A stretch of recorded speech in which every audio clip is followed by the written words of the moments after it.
जमीयत उलेमा-ए-हिंद की राष्ट्रीय शासी निकाय की बैठक में इसके अध्यक्ष मौलाना महमूद मदनी ने कहा कि देश के मौजूदा हालात बहुत संवेदनशील और चिंताजनक हैं।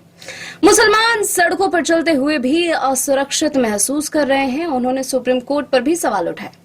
भाजपा नेता संबित पात्रा ने इस बयान पर आपत्ति लेते हुए कहा कि वह न केवल भड़काऊ बयान है, अपितु देश को विभाजन की ओर ले जाने की उनकी कुचेष्टा है।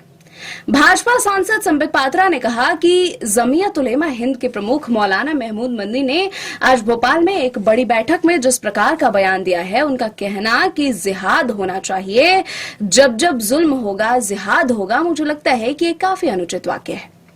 उन्होंने कहा कि जिहाद के नाम पर जिस प्रकार से लोगों ने भारतवर्ष और भारतवर्ष के बाहर आतंक फैलाया है, वो भी हमने देखा है। तो स्वाभाविक रूप से ये कहना कि भारत में जिहाद होगा, यह बहुत ही गैर जिम्मेदाराना है। भाजपा नेता ने कहा कि सुप्रीम कोर्ट सरकार के दबाव में काम करता है और इस देश में उसे सुप्रीम कहलाने का कोई अधिकार नहीं है।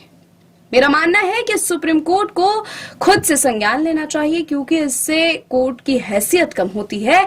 इससे पहले मौलाना महमूद मदनी ने कहा कि दुख की बात यह है कि एक खास समुदाय को जबरदस्ती निशाना बनाया जा रहा है। दूसरे समुदाय कानूनी तौर पर बेबस, सामाजिक रूप से अलग थलग और आर्थिक रूप से बेइज्जत किए जाते हैं।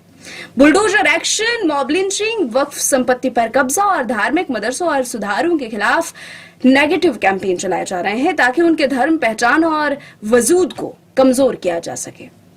मौलाना मदनी ने मुसलमानों से जुड़े कई मुद्दों पर सुप्रीम कोर्ट के फैसलों की भी आलोचना की है। उन्होंने कहा कि बाबरी मस्जिद का फैसला हो या 3 तलाक का, इन फैसलों के बाद ऐसा लग रहा है कि अदालतें सरकार के दबाव में काम कर रही हैं।